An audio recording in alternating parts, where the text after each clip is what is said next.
Hello everyone, and yes, Lane's Explorer is actually out riding at last. Out of town indeed. We're just leaving the environs of Canvas. In a moment we're going to drop down towards the railway station, home of the brief encounter, as you know. And in fact, should you wish to see the film in a little mini theatre which they have there, you can indulge yourself on a wet afternoon and watch that wonderful film, Brief Encounter, and have a coffee or bun or a breakfast or something like that in the Brief Encounter tea rooms. That's over on the left hand side there. Yes, Canvas, famous of course for the railway. Nowadays it used to be called Steamtown. They used to have used to be able to look over steam locomotives and things. That was a few years ago now. But now it's the home of the West Coast excursions people, where you can have steam experience and travelling comfort in luxurious coaches.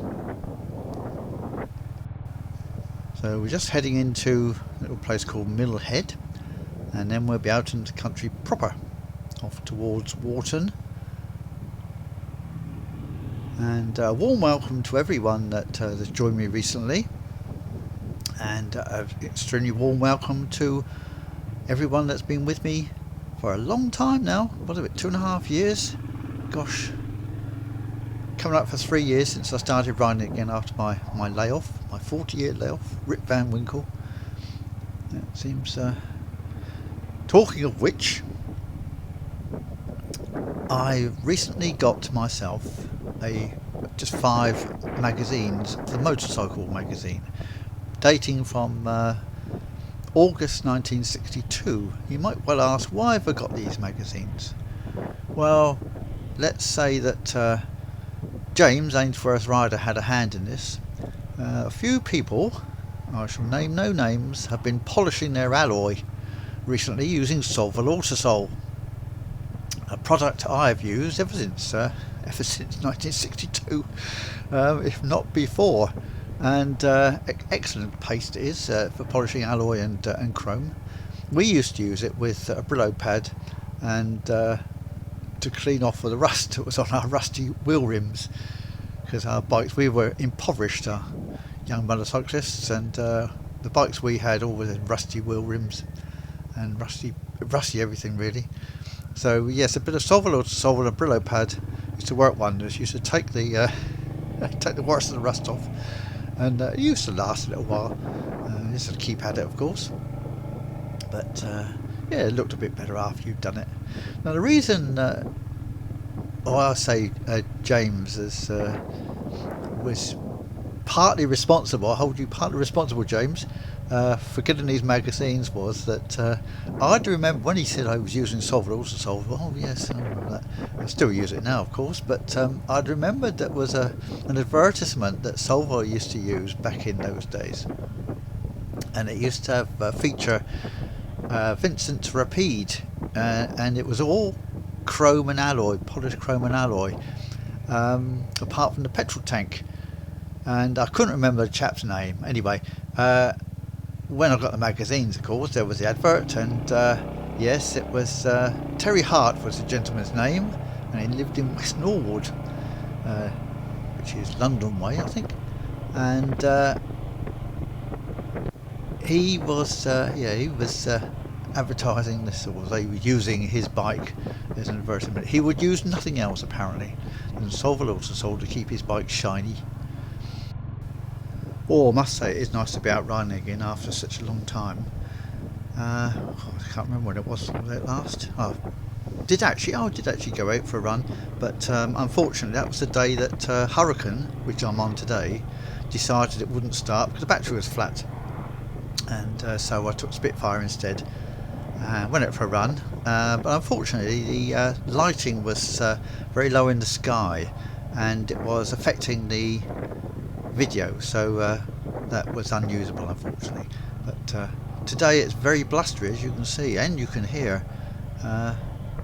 So unfortunately the wind muff on the camera doesn't seem to be working terribly well. I don't know why that was. In the past it used to deal with this quite well. We'll sort it. As you can see, there's still a fair bit of rain and wet around after all the rain, and it gets worse in places, so we'll watch out for that, shall we, on the way around. So yeah, this is a bit of a circular run. Wasn't intended to be. I got myself a wee bit lost. It's a funny area this is. I look on the map, I decide where I want to go. I know the junctions I have to take to go where I want to go, but it never seems to work out that way. I don't understand it. Still, it's a lovely run, and I hope you're going to enjoy it. It's just nice to be out, isn't it? Out riding at long last.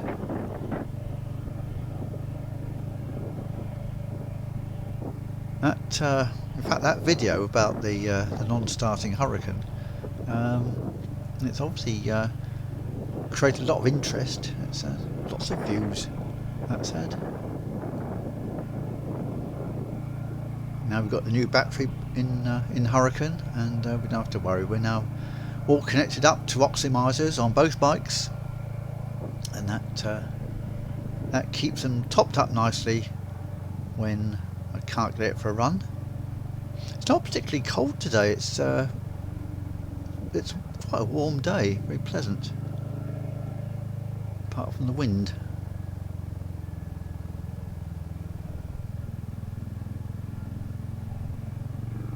But the roads are in a bad state, aren't they? I think everyone's remarked how poor they are. I mean, the rain obviously hasn't helped, but lack of any repairs, of course.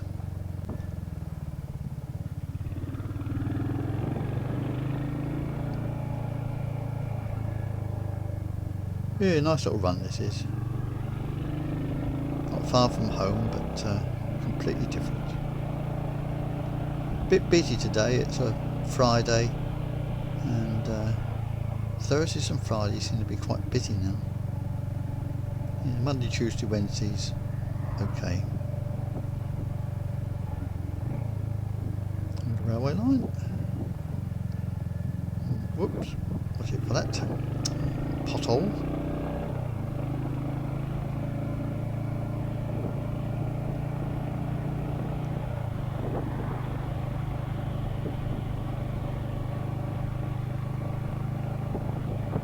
I notice there's a few lambs have been born, and there's a few leaves coming on the trees already.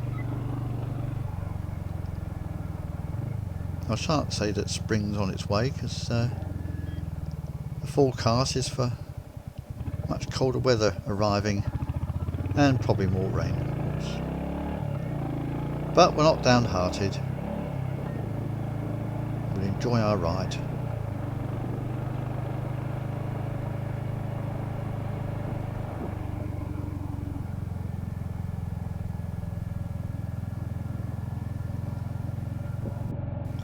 I did mention to a number of people that I've been looking at the comparisons between the Royal Enfield Hunter and the BSA B31. That was a 350cc single cylinder BSA, which in its swinging arm form and sort of latter days, from about 1954 until I think 1962 was about the last, yes, perhaps 1960, not quite sure about the actual date, they were in production. Very much a ride to work type mount, but well designed, a nice frame, duplex frame, and good forks, quite reasonable brakes, very similar to the Royal Enfield Hunter in many ways, about the same sort of weight, about 20 pounds heavier, the BSA, and about the same engine output, same sort of bore and stroke, so quite similar. A push rod engine rather than an overhead camshaft. But since Merciamoto fitted the tachometer, he was able to get some readings at various speeds, and now I've got the book of road tests, various road tests on machines for that period, And I was looking at the B31 as a sort of comparison, and in fact the sort of speed in top gear is very similar. Sort of RPM at various speeds is almost the same. So that was quite interesting to me, maybe not to anybody else. But it was the fact that the fuel consumption was not quite so good. I mean, it's a carburetor, the BSO with a carburetor, and it did about 110 miles to the gallon if you were gentle with it. Well, these Hunters do about 110 to the gallon if you're gentle with those, so that's not so dissimilar, is it? Of course, the difference is that the Hunter is very much more refined, and probably not so difficult to work on. No more difficult to work on if you know a bit about the electronics, of course, which I don't. The BSA has no electronics to speak. Well, no electronics. It's got electrics, 6-volt lighting, so pretty useless at night. I don't know what these are like. I don't ride them at night. Anyway, I'm sure they're fine. But yeah, no, it was quite interesting to read the comparison things between them, because the BSA didn't have any sort of catalytic converters, so it did smell a bit. A friend of mine had a B31, and we often used to ride together, and it was a nippy little bike. I think the Hunter now would be much faster to get to the 70 miles an hour which the BSA was capable of. The Hunter's more nimble, although it's a bit lighter, and the steering rake, I think I've said before, is a bit steeper, so you can flip it through bends more easily than you could the B31. But the B31 was probably more like the classic 350 in its handling. Blimey, more bumps. Yeah, but no, I should be keeping my Hunters. Whether any of them would still be going in 60 years' time like the B31s are, who knows? I won't be around to find out. Well, I'm not going to be bothered. Oh, winter's still much in evidence here.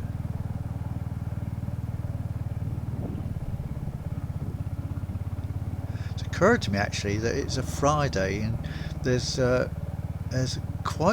couple of very large static home parks out this way, and I have a feeling these cars, because it's a Friday, they've been travelling to their static homes, haven't they? That's probably what it is. It's most unusual. I've not noticed so many cars on this road before.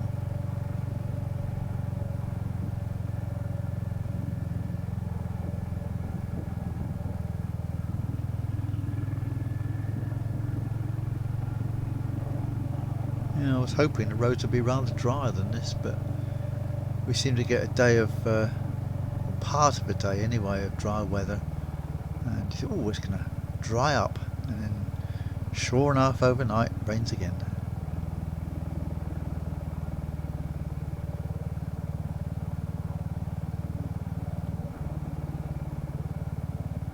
The sun's got a bit higher in the sky now, though.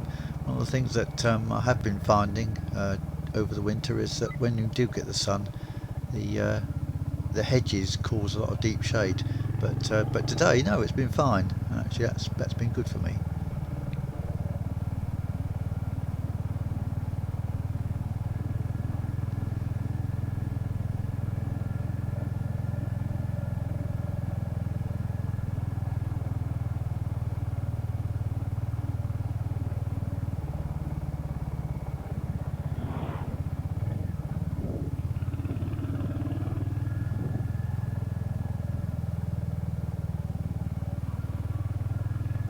They're enjoying the nice weather too.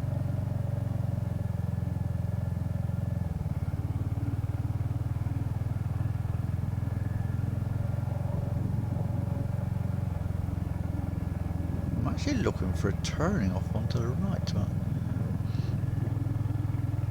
I haven't seen it yet. I think wee bit confused a bit where I am here. trouble is I haven't been out this way for so long. I mean, it must be, last time I was this way, it must be about 6 months ago. And I've forgotten it a bit.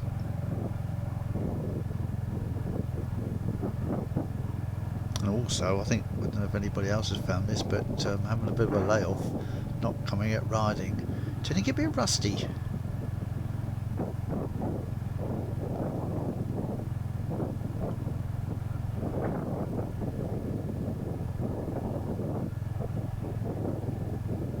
Need some of that Solvol water salt.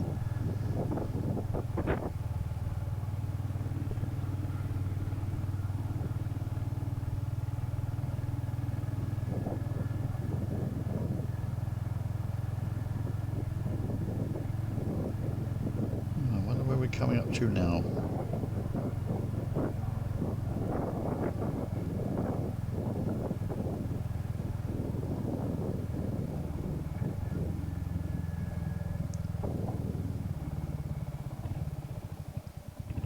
Oh, no. Was that a road? I think. Was that, not sure if that was a road or an entrance to somewhere. I think that might have been a road that I needed to take. That's where I've gone wrong. Never mind.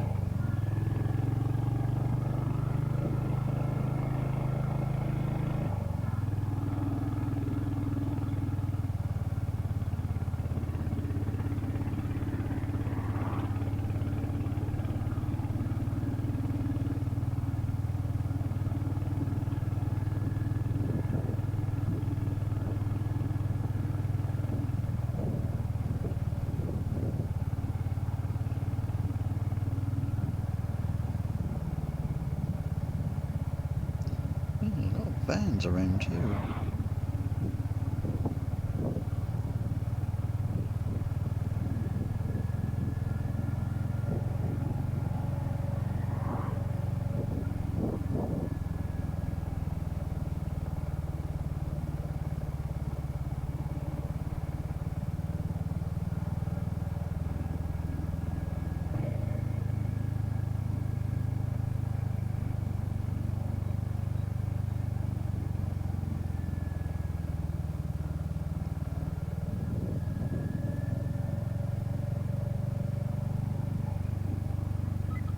Oh, I know where we are. Yeah, if I go left, that'd take me to Arnside. I think. I could be wrong there, of course.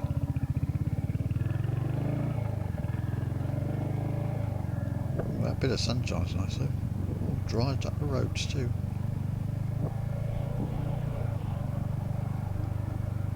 I recognise this bit.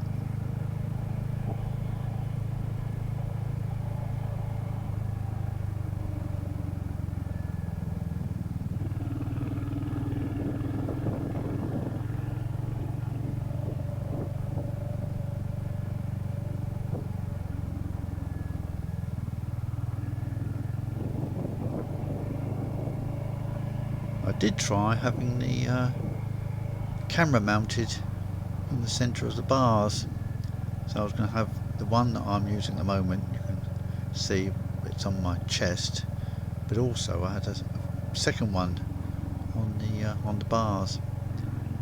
But unfortunately, that worked alright on the meter, but the height of the bars were different, and to make it work, I had to have the camera on too high a little pedestal, and it vibrated, and it didn't actually do any.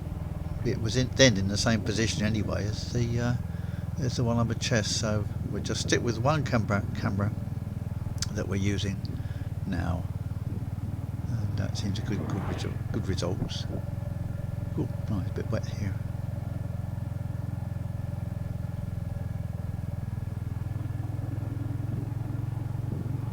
What I will do when I get rid of that blustery noise, I'm not quite sure why that's happened. It's the same foam muff that goes round the camera, envelops it. Presumably it's not fully enveloping it, perhaps it's stretched a bit. Have to look at that.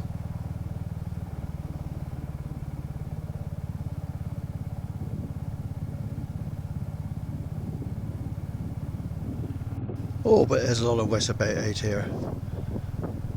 I shouldn't be surprised, should I really? It's rained so much. The other day on YouTube, you get these things pop up, things you might be interested in, and up came the 1950 TT. It was a half-hour long program, black and white, of course. The likes of Jeff Duke were riding, and it was a Cedar TT, and he won it. But it was marvellous to watch him. I never actually saw him live, but oh, what a consummate rider he was. Fantastic. But it made me think of my own visit to the TT back in the late 60s it was, and myself and 6 friends went over for the TT, and I made my own way there, but the others, they went in what it was Chris Mould's Ford Thames van. It was a diesel, and this very basic diesel engine, and it did about 45 flat out if you were lucky. Although Chris had actually completely rebuilt the engine, he's very skillful like that. 2 of them in the front and the rest in the back, along with Arthur's BSO Gold Star 350. So you can imagine the squeeze. The Ford Thames was not a big van, and anyway, they got there, and Arthur actually rode the Gold Star around the course a few times. They camped near Onken. It was campsite near Onken, and Arthur he had a brown boiler suit, and I never saw him out of that brown boiler suit. I think he slept in it, everything. And I can remember one trip he made to the Crystal Palace race circuit. This was some other friends. They used to race an outfit, a Norton 650 outfit, and to cut the cost of fuel and everything, they used to take a load of us in the back of the van, and we camped there overnight, 3 of us, Arthur, myself and Malcolm. And Arthur's boots used to smell. One night I stuck them outside the tent and it rained overnight. Oh dear, he was not pleased. Oh dear, it seems like yesterday to me. I can imagine his face now when he came in. Who put these boots out? Sorry, Arthur. And he's enjoying himself in Perth in Western Australia now. Yes. And he went out there, and he bought himself a Max Dalton, and he raced for a few seasons, and then it was a bit on the slow side, he said, so he got himself a 350 Yamaha Twin, and he said it was much faster. But no, he doesn't ride now. He plays golf instead, which we couldn't really understand. Still, I'm sure it's a lovely game. Not for me. I thought we'd come this back route because it's more pleasant than the bit higher up. You get better views across towards the bay, which is rather nice. Bit of slanting sun, unfortunately.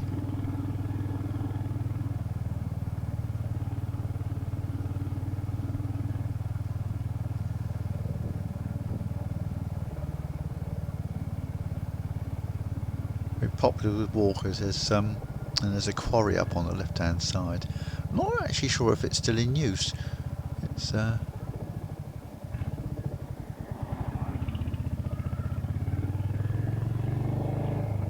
plenty of walks up that way anyway. This is Warton Crag up on the left hand side. Well, it's actually called Warton. The whole bit of it's called Warton Crag. It was wet over there too. Yeah, so you get good views over to the right hand side there.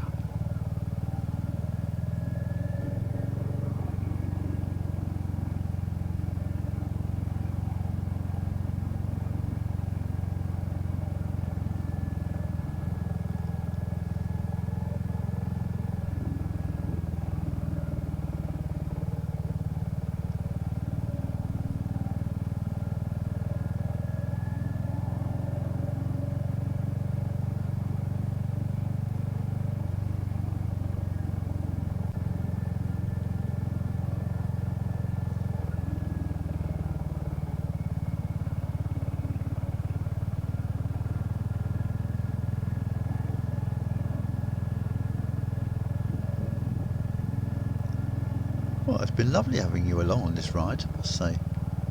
Thank you for joining me.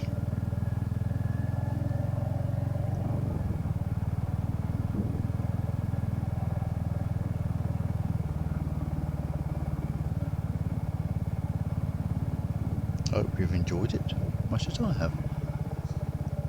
I'll try and get out a bit more often now, if the weather plays ball. Just coming down into Wharton Village.